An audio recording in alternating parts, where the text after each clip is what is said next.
Nice. Thank you. My turn?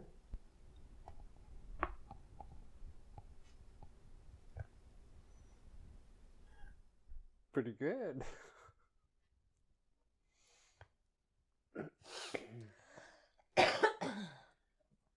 Ready? Ready. Thank you. You're welcome. Hello, everyone. Today we are doing lesson 134. Let me perceive forgiveness as it is. Let us begin. Alex. Before I begin, I would just like to talk a little bit about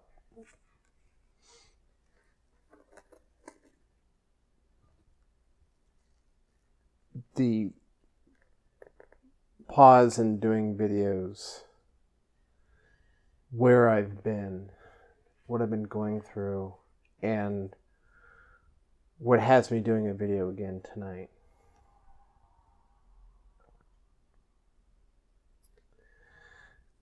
It's been hard for me to find motivation to even get up and go to work, let alone do a video, do paperwork, do anything but the bare essentials in life. I've even stopped taking the dog for a walk. And it all has to do with insecurity of stability of my life and not knowing if,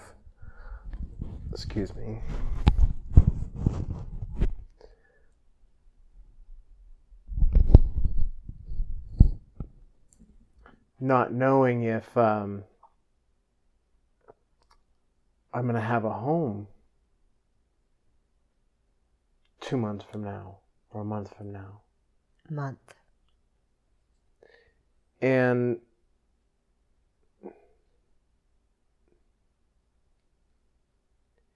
it kind of makes it pointless to continue going to work, to continue doing the same routine, when there's this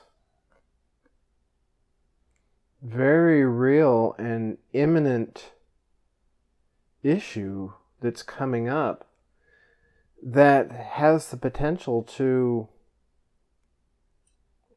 literally turn our lives upside down, literally change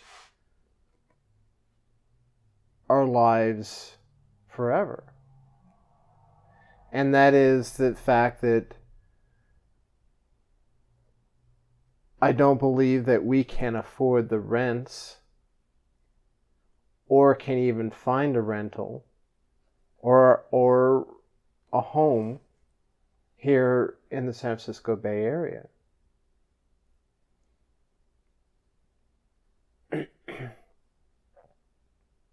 And so the idea of being homeless,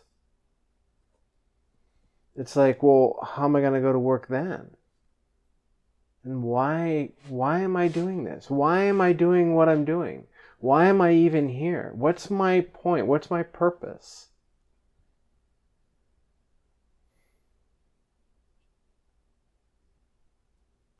You know, and I was sitting here on the couch thinking about that. Actually, I was praying about that when I was in the pyramid as well. Asking those questions. And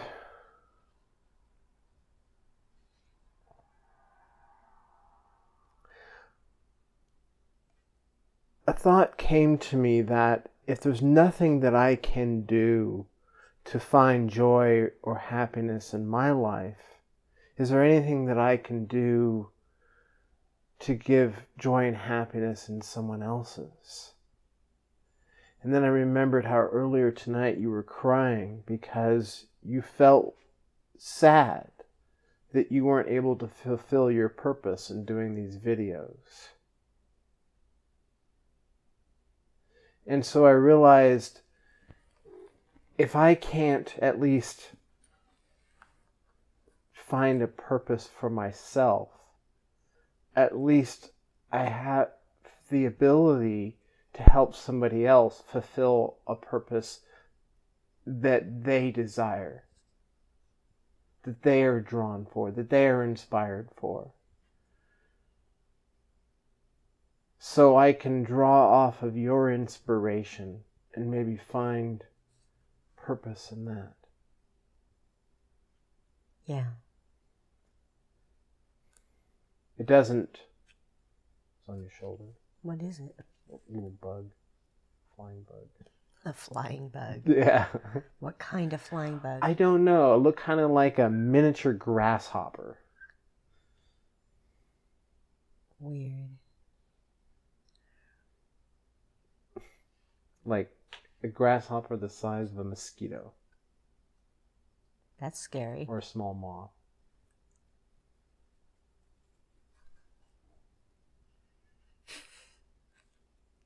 Anyways, I just felt the need to share that. That's why I'm doing this video. Oh, thank you. You're welcome. I'm very limited in my technical abilities. And I recognize that in many ways. There are many, many things that I am not capable of dealing with and doing, especially when it comes to computers and technology. I'm severely dyslexic, so when I try to deal with electronics, I'm more likely to short them out when I touch them than to get them to do anything at all. It's like when I deal with electronics, I have to be very careful, very cautious. Alex has found out firsthand that when I deal with electronics, they stop working. And it's usually because they've been zapped electronically in some way. I think statically would be a more accurate terminology. Is that what it is? Yeah. Static? Static electricity. Because you've shocked me a number of times. Yeah, and it's not like I'm dragging my feet either. I just have a lot of electrical energy that comes off of me to where I short things out. I can't wear watches, things of that nature. And so dealing with trying to make these videos, not only can I not deal with the electronics of it, I can't even deal with the software, the programs and such. When I look at that stuff, I have no comprehension. And Alex has tried to explain it to me, have me write down how to do things, like this, like this, like this. And yet when I look at that screen that has all that stuff there, it's like a foreign language, no comprehension. And so me being able to do a video is nigh impossible for me without having Alex's help.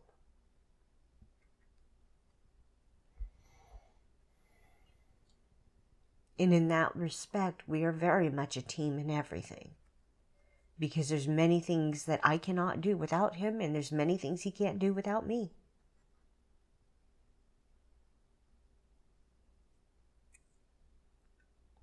We work off of each other's strengths and weaknesses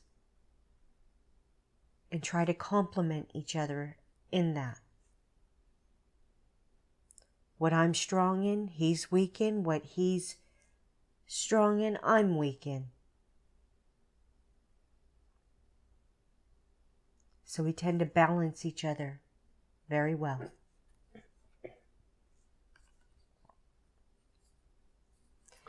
All right, let's begin the lesson. It's just the lesson, nothing from the text. So let us begin. Workbook Lesson 134. Let me perceive forgiveness as it is. Let us review the meaning of, quote, forgive, for it is apt to be distorted and to be perceived as something that entails an unfair sacrifice of righteous wrath a gift unjustified and undeserved, and a complete denial of the truth. In such a view, forgiveness must be seen as mere eccentric folly, and this course appear to rest salvation on a whim. This twisted view of what forgiveness means is easily corrected when you can accept the fact that pardon is not asked for what is true. It must be limited to what is false. It is irrelevant to everything except illusions. Truth is God's creation, and to pardon that is meaningless. All truth belongs to Him, reflects His laws, and radiates His love. Does this need pardon? How can you forgive the sinless and eternally benign? The major difficulty that you find in genuine forgiveness on your part is that you still believe you must forgive the truth and not illusions. You conceive of pardon as a vain attempt to look past what is there, to overlook the truth, in an unfounded effort to deceive yourself by making an illusion true. This twisted viewpoint but reflects the hold that the idea of sin retains as yet upon your mind as you regard yourself. Yes. Now, what that brings to mind for me, folks, is how I had to really look at what I was holding forth and believing in as being true, as defining me, the world, and my brothers within it in regards to my rapes and molestations. And every time that I was told that I needed to forgive those things that happened and forgive myself for allowing them to happen, it ate at me inside that just did not feel right. That they had twisted it in some way to mean something else was obvious to me. Because as a child, how do I need to be the one to forgive myself for something happening to me that I had no control over?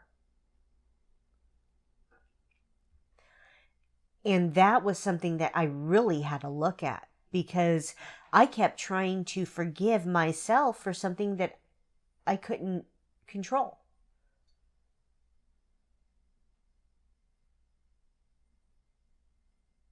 As if I had some way of being able to stop a full-grown man from raping me at 9 years of age.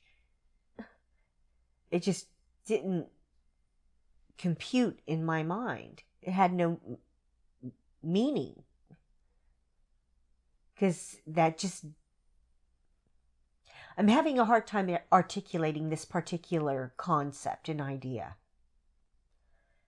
of this belief that I'm supposed to forgive myself for another attacking me, as if I had any control over it. And as a child, I could not comprehend it. As an adult, I still could not comprehend it, because I always recognized that I had never done anything wrong. I could never make true their belief that I had.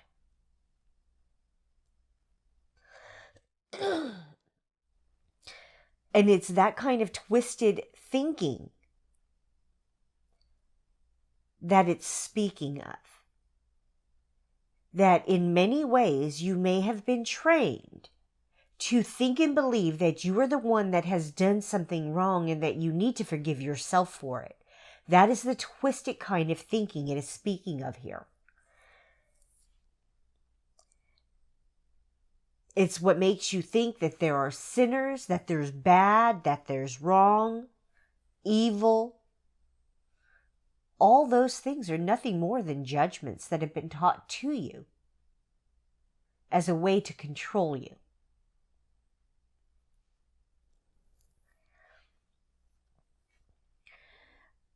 I've spoken before about forgiveness. What it was broken down for me to was forgiving. It was something for me to give to Holy Spirit. For Him to show me the truth of what I was thinking and believing something to be. Just like those rapes and molestations, I had to look at the judgments I had taken in and accepted as being the absolute truth about them. Because folks, until I was told it was wrong, it was bad, and all those other things, I had no idea that any of it was. I had to look at the fact that I was feeling pleasure at the things that was happening with me. And let go a judgment and a guilt that I did find pleasure in being touched. That the way my body reacted was not some kind of sinful thing. And it was things of that nature that had been twisted and taught to me that I had to look at and let go of.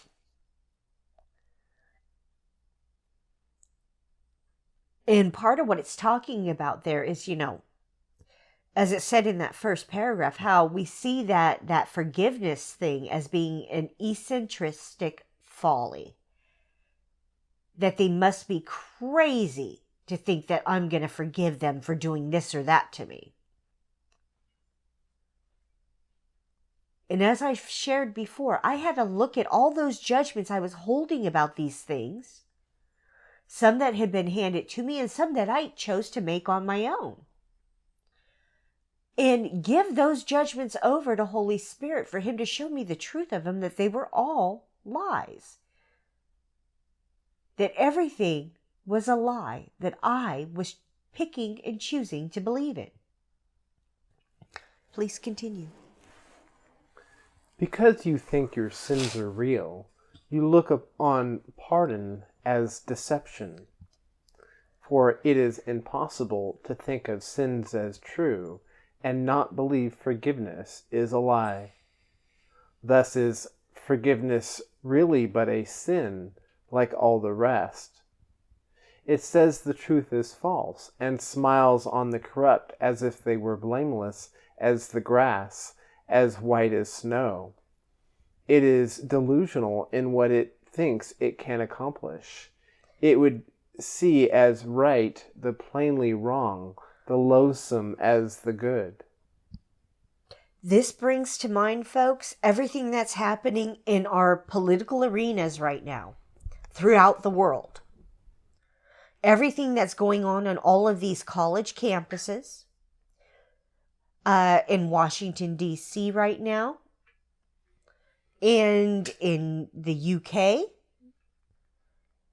France, Belgium, all of those places out there, Germany, all of the chaos that's happening right now is speaking to how they have tried to make true what is false. How they are trying to twist everyone's thinking to accept pedophilia as being normal. To normalize relationships between grown men and women and children of a sexual nature. These are the things that are happening here, real time, in the real world, as we know it. And as it says here, it says the truth is false and smiles on the corrupt as if they were as blameless as the grass, as white as snow. Look at what's happening within the Catholic Church right now. With all of these priests being forgiven by the church for the raping and molesting of the children. Saw an article today about a priest that admits to raping young girls between the ages of 5 and 10, about 30 to 40 of them, knowingly, while he has HIV.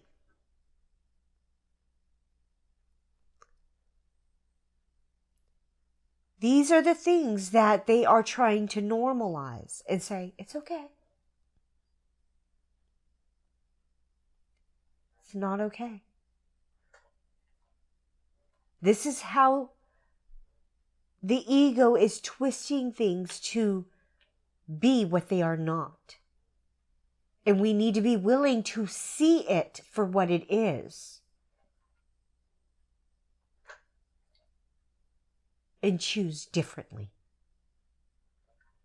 Choose the truth over the lie. Please continue. Pardon is no escape in such a view. It merely is a further sign that sin is unforgivable, at best to be concealed, denied, or called another name. For pardon is a treachery to truth. Guilt cannot be forgiven. If you sin, your guilt is everlasting. Those who are forgiven from the view their sins are real are pitifully mocked and twice condemned. First by themselves for what they think they did, and once again by those who pardon them. Exactly. What was that realization we came to the other day about how all of the people that are in power throughout Washington, D.C., and the governments around the world have been using tools of control and manipulation against their peers, the other people that are in office with them, such as with these pedophile rings that are coming to light. Everything has been a matter of finding leverage to control another, putting them in situations where they have to suddenly make a choice. Either they go with the corruption, or they lose everything, or so they think. Who was it that we were just listening about this the other day? I think well, at least what was coming up for me was how the Clintons are, and how they make sure they have dirt on anyone and everyone, and so that they could literally get away with murder. Yeah. But there was and I think that's why a financial banker. Actually, I think that's why the FBI director has been fired by Trump, because he wouldn't prosecute Hillary. Mm-hmm. Because I think that's what it comes down to, right there in a nutshell. Yeah, well, he can't prosecute Hillary. The very fact that he stepped out there on that limb like that, saying that, went against all protocols and everything, because he doesn't have a say. But for him to come out and say something like that, What did he say? Oh, that I feel she should not be prosecuted. That there is nothing here, and just, or there's other things or something, but I don't know the exact way he said it. But it came down to him, one, overstepping his authority to say or do anything, because it's not up to him. It's up to the DOJ, the Department of Justice, to pursue her or not. So he had stepped out of line in doing so. And then to not, do anything about what's her name being caught on the tarmac with Bill in a private meeting on her plane. With the FBI. It's like there was way too much going on. Obviously, it was a meeting where Hillary was showing the FBI director the dirt that she had on him. And that's why he's not prosecuting. Yeah. But either way, it means he's compromised. Yeah. And that's how most of them are. They're all compromised in that way. But this whole thing with this particular paragraph, it's true. Pardon is no escape in such a view as it is speaking of here, like I was saying. It's like no matter what is happening, you can say you forgive that person, but yet you're still holding judgments of them. There is no pardon because you're still believing in those moments that something has gone wrong, something has been done, in that something should be different than what it was. All judgments of the experience in and of itself. And as I had already shared, I felt guilt at the fact that I did feel pleasure at being touched.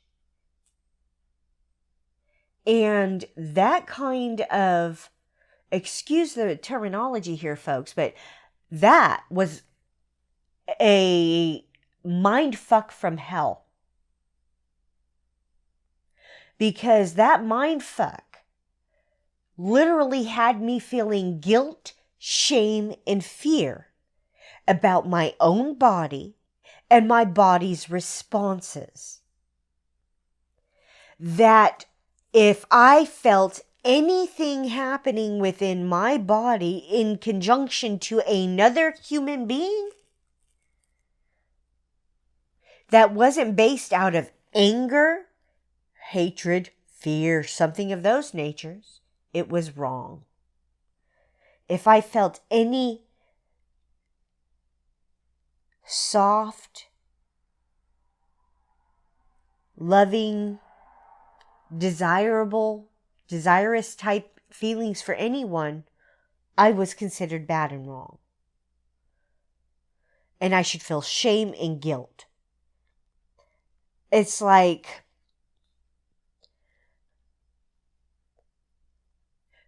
when my husband and I first met, I would literally cover myself and hunch my shoulders and hide my figure.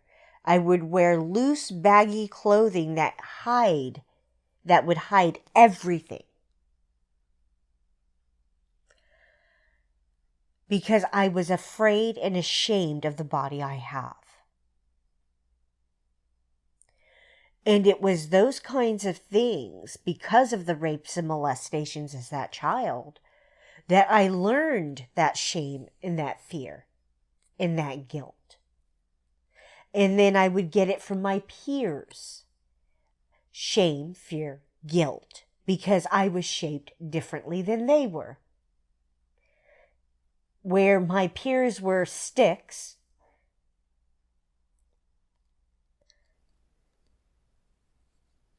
I was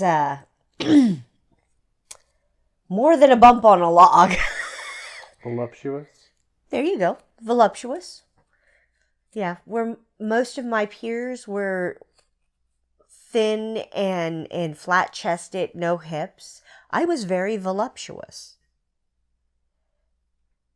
By the time I was 13, folks, I was already in a D cup. 13 years old. And I only got bigger from there. Small waist, hips, huge chest. I did not look like a 13-year-old little girl. Because I wasn't built like the other little girls around me. And that caused me a lot of pain and suffering growing up. The attentions I would get were not the kinds of attentions I wanted. And they came from my peers and the adults alike. And that made me terrified of men. Based on the history I had already had, I knew what those types of interactions would entail. Those invitations to come sit by them and talk with them.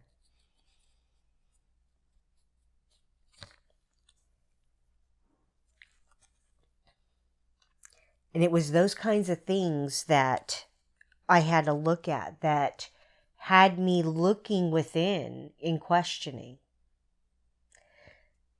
This particular paragraph is really speaking about those kinds of things that we are taught to think and believe are true about ourselves and the world and our brothers within it.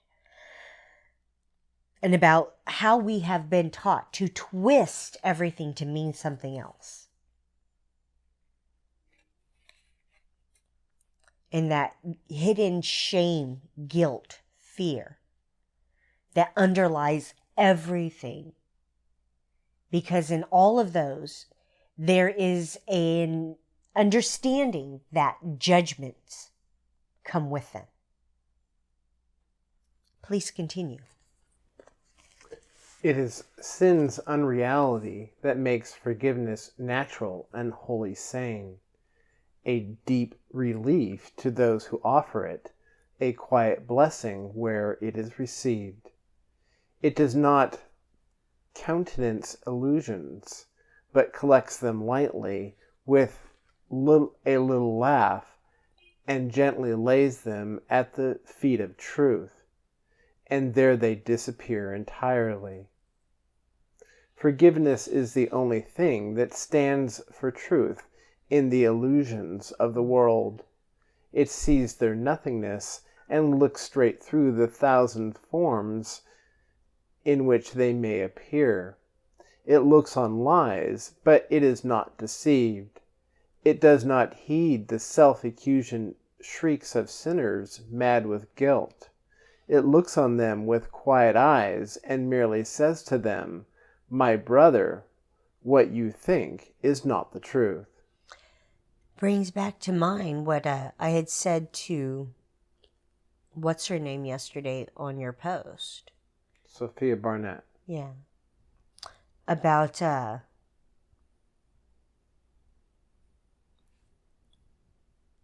how she has chosen to project out that she believes herself to be a criminal, a dishonest innkeeper, as she was trying to say with that whole less miserables, and that we are the innkeepers in her mind. Well, and that everything that she was projecting out there is not true. Right. So here's the thing. She had to vilify us because of some of the things you pointed out to her that triggered her. And then, so when many people are triggered, they have to demonize them, make them the enemy. Attack. Make them the enemy in their own minds. Exactly. And I pointed out that, just because you believe this does not mean it's true. And basically I had said to her this exact thing here, my brother, what you think is not the truth. Right. And it just sent her off the deep end again.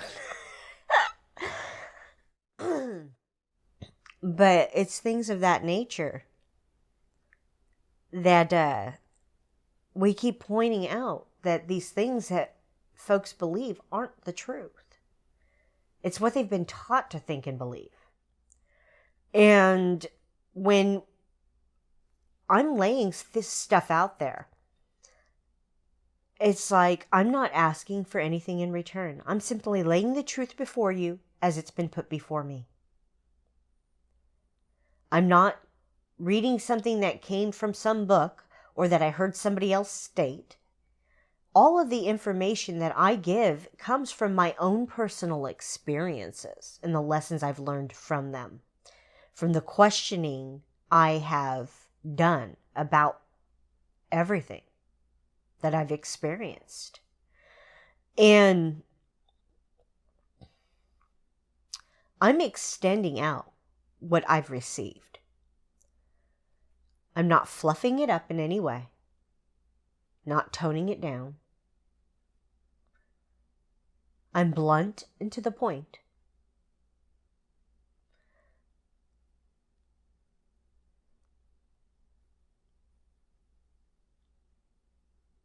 When I'm speaking with my brothers, I don't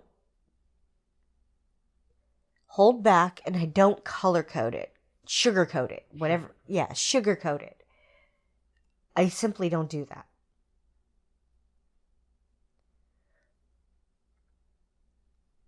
I am authentic and honest in who I am, where I have been, and where I'm coming from.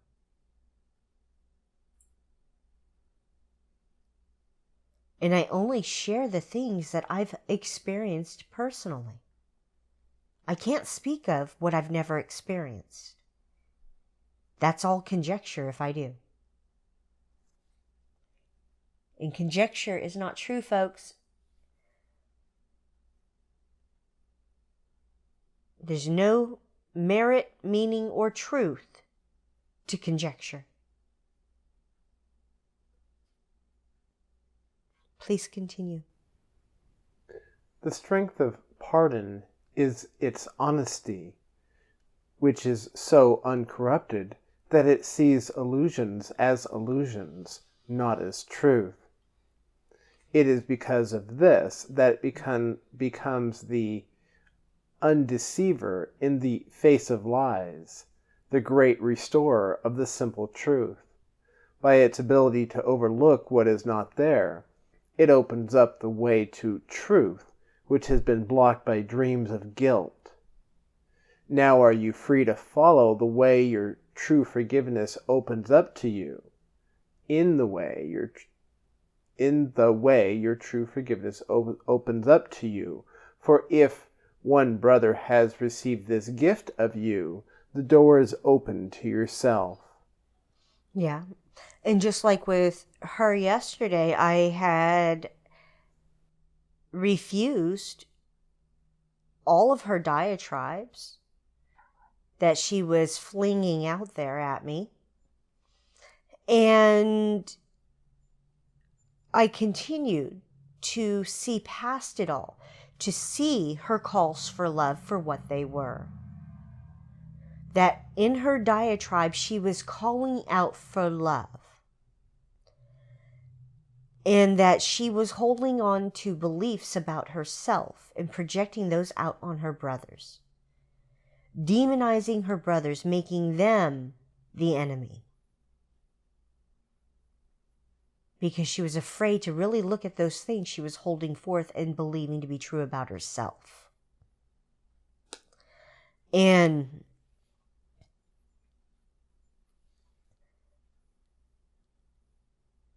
in everything, folks, I've looked within. And I've questioned. And I've accepted all that God and Holy Spirit has given me. I've accepted their truths without judgment.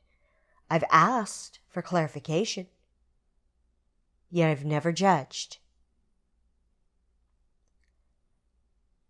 And in that lack of judgment, I have found true peace and happiness and joy within. Even as everything is in chaos around me, I still find peace, joy, and happiness.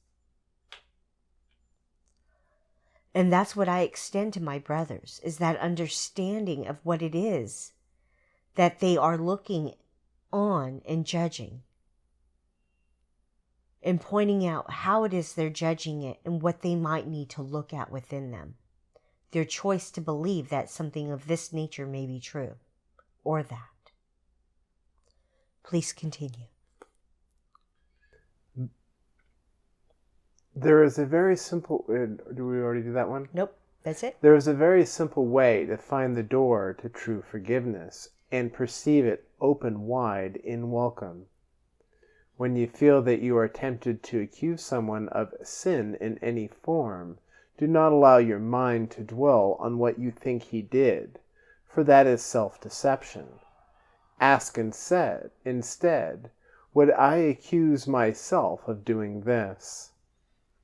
Thus will you see alternatives for choice in terms that render choosing meaningful and keep your mind as free of guilt and pain as God himself intended it to be, and as it is in truth. It is but lies that would condemn. In truth, is innocence the only thing there is? Forgiveness stands between illusions and the truth, between the world you see and that which lies beyond, between the hell of guilt and heaven's gate. Across this bridge, as powerful as love, which laid its blessing on it, are all dreams of evil and of hatred and attack brought silently to truth. They are not kept to swell and bluster and to terrify the foolish dreamer who believes in them.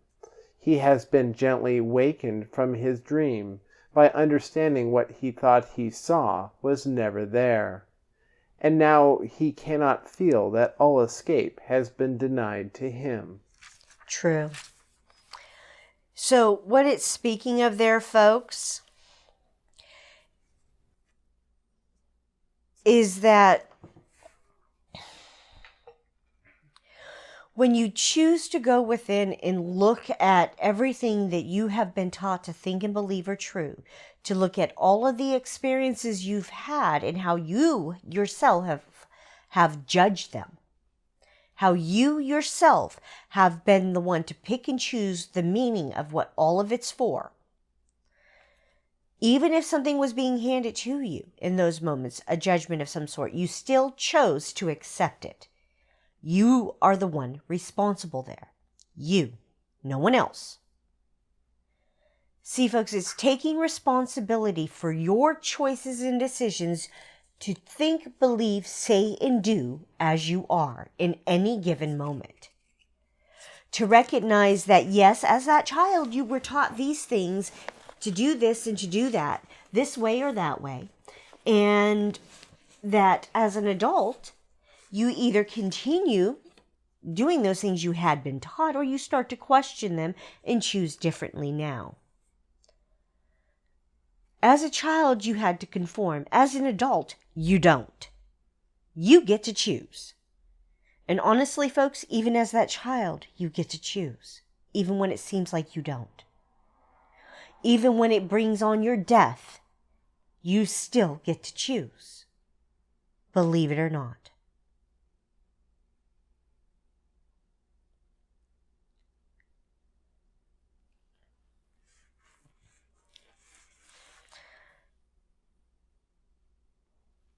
You know, that question that they give you there in paragraph 9, would I accuse myself of doing that? Would I accuse myself of doing this?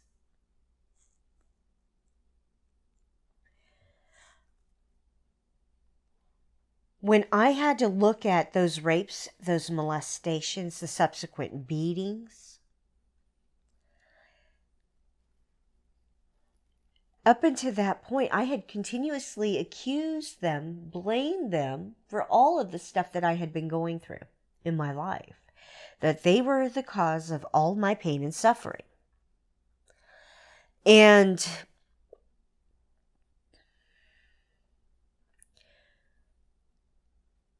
when I started questioning the things I had been taught to think and believe to be true about me, when I started looking at every one of those labels I had accepted as defining myself and recognizing for the lies they were, my next project was to start looking at the labels I was using to define everyone around me. All the things and all the people, I had to look at those labels. And I had to recognize that those labels were lies, just as the labels that I had been holding about myself were lies.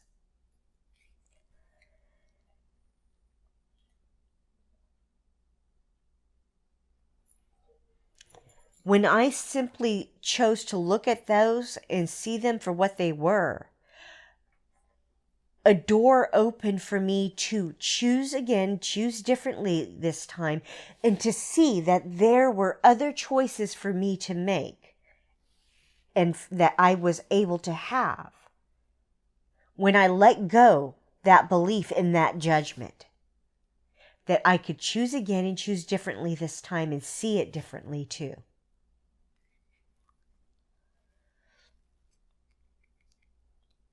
And it was that moment that bridge that it speaks of appears for you. When you choose to let go that judgment and ask, okay, if that isn't true, then what is? That bridge appears and shows you that these are the different things that could have been true in those moments. This is what was the absolute truth. They simply repeated a pattern that they had been taught to think and believe was the truth of what love was. And that what they were extending is what they thought and believed love to be.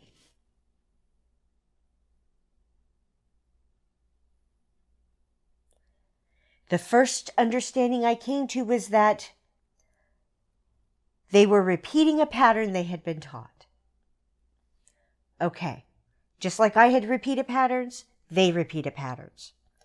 The next one was to understand that they were extending love, even though that was not truly what love was.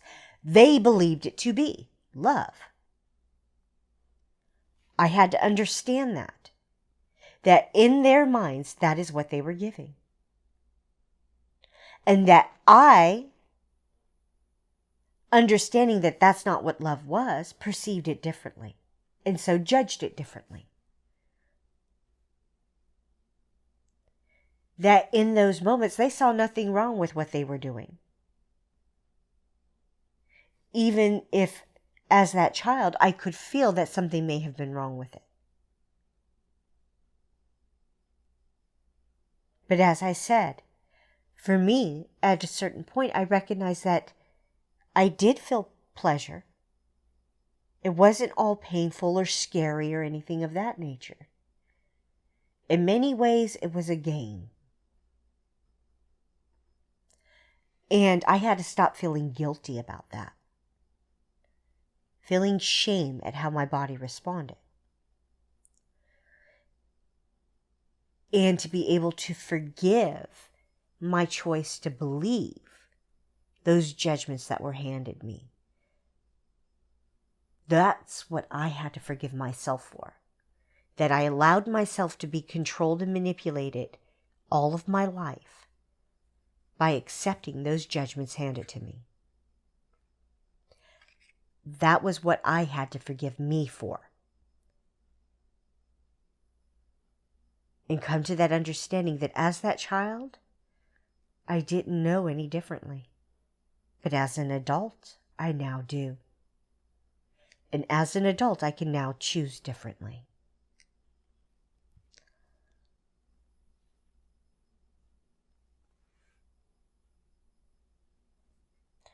For a long time, I did feel like escape was denied to me. That all I was here for was to be used and abused. And that was because I continuously judged everything I was experiencing. I had to stop judging before I could find freedom. Please continue. He does not have to fight to save himself. He does not have to kill the dragons which he thought pursued him, nor need he erect the heavy walls of stone and iron doors he thought would make him safe.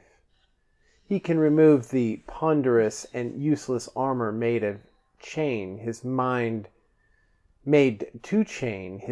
to fear and misery.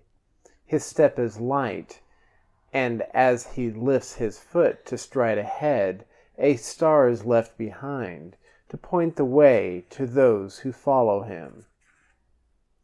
Forgiveness must be practiced, for the world cannot perceive its meaning, nor provide a guide to teach you its, how do you pronounce that? Beneficence. Beneficence. There is no thought in all the world that leads to any understanding of the laws it follows, nor the thought that it reflects. It is as alien to the world as your own reality, and yet it joins your mind with the reality in you. Yeah. So what it is speaking of there, folks, is that, as I was just speaking, when I turned within and questioned, I received an answer. And an understanding of the choices I had made to accept the judgments that were being handed to me at the time. So what it's saying there in paragraph 12 about he does not have to fight to save himself. I had to stop fighting. I had to stop picking and choosing and deciding which way I was going to go, when I was going to do it, and how I was going to do it. I had to stop trying to protect myself from everyone and everything around me, living in constant fear that everyone and everything was going to try and kill me, hurt me in some way. Even though that is what my experiences had been all of my life, that the world was trying to kill me, that everyone was out to hurt me and harm me. Even though that is exactly what my experiences had shown me to be the truth, I understood that none of that was true. It was an illusion that I was perceiving in those moments because I had judged and believed that something had gone wrong. And in everything, it's how I was choosing to think, believe, and perceive. The things that I was thinking to say and do myself, how I was choosing to react to everything. And all of those reactions were taught to me. Every single one were taught. They were learned, folks. And they can be unlearned.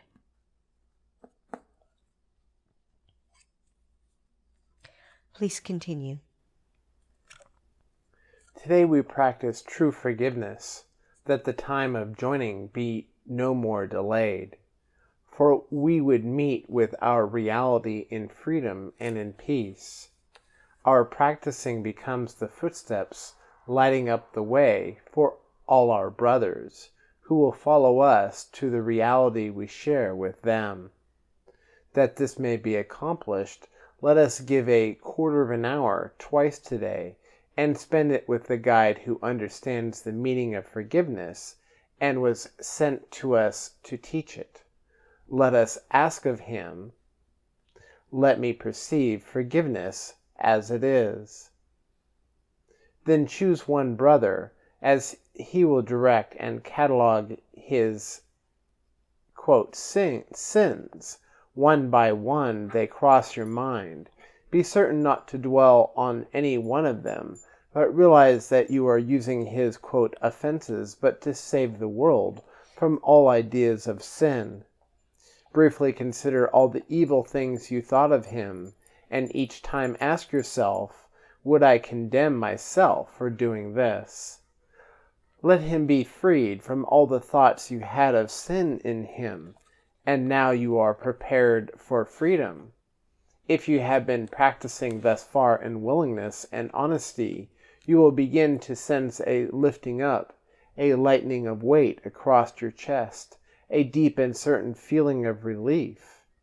The time remaining should be given to experiencing the escape from all the heavy chains you sought to lay upon your brother, but were laid upon yourself. Forgiveness should be practiced through the day, for there will still be many times when you forget its meaning and attack yourself. When this occurs, allow your mind to see through this illusion, as you tell yourself, let me perceive forgiveness as it is. Would I accuse myself of doing this?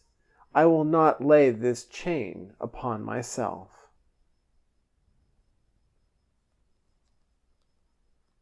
Scroll down.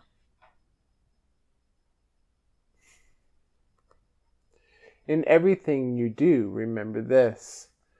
No one is crucified alone, and yet no one can enter heaven by himself. Absolutely. So this harkens back to what I was speaking of, folks, about how I had to look at what I was thinking and believing to be true about the things I perceived in regards to the experiences I had of being raped and molested as a small child, of the beatings that incurred from those. And first I had to ask myself, would I accuse myself of these things? And then I had to look at these things that I was accusing my brothers of and ask for the truth of this. What was it that was really happening in those moments? How was it that I was perceiving this in those moments? What were the things that were being said and done in those moments? And when I looked at all this stuff, I saw the truth. I was shown the truth of the choices I made to think, believe, say, and do. To accept whatever was being said to me blindly at the time, because thinking that the adults must know the truth. They're the adults. They must know. And as I've said, found out that's not true. They don't know any better than me or you. But it wasn't until I looked at those things that I could let go those beliefs. And as soon as I did, I was freed. I no longer bore the weight of that shame, that guilt, and that fear. I stopped hiding. All of the things I've experienced, folks, I share and share freely. I no longer hide them in shame and fear, in guilt. I have no reason to hide any of those things. There's nothing wrong with me. There's nothing sinful or bad in any of the things that I experienced. They were simply an experience. To recognize that my brothers were misperceiving in those moments when they did the things that they did. When they extended to me the lies that they believed were the truth. All right, folks. That was lesson 134. Let me perceive forgiveness as it is.